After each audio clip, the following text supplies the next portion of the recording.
Hello guys, আসসালামু আলাইকুম। Nuhash tales আপনাদের সবাইকে স্বাগতম। তো আমি আর বুশরা আজকে ভাবছি একটা প্ল্যান করছি যে ছোটো মার বাসায় যাব, নিজেদের বাসায় রান্না করে রান্না করে নিয়ে। তো আমি তো মুরগি রান্না করছি, ওর জন্য এখন রেডি হয়ে ডং করতেছি।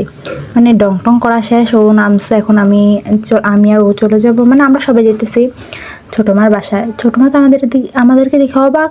তো বুশরা কী রান্না করে নিয়েছে আমি তো তা জানি না, এখন দেখবো। তো আমি তাদেরকে অবাক করে দিয়ে এখন চলে যাইতেছি তার বারান্দায়। মাশাল্লাহ মাশাল্লাহ, কি সুন্দর লাগতেছে না। আন্টি রান্না করছে মাছ, এগুলো ছোটো মা রান্না করছে। আর এটাও আনছে আন্টি, এটা হলো সাজনা পাতা ভর্তা, চিংড়ি ভর্তা। এটা ছোটো মা রান্না করছে, আর এটা তো আমি রান্না করছি। বাসায় গিয়ে দেখি ছোটো মা 2 দিনের খাবার একসাথে রান্না করে বসে আছে। সে শাক ভাজিও করছে, তারপর 2 পদের মাছ রান্না করছে।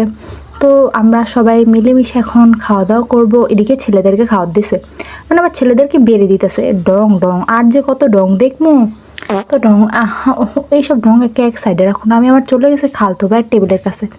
মাশাল্লাহ, ও এত সুন্দর করে এটা বানাইছে, এটা ক্লে দিয়ে বানাইছে, কি সুন্দর লাগতেছে না। ওদিকে মিলে সবাই কথা বলতেছে আর আমি ডং করতেছি।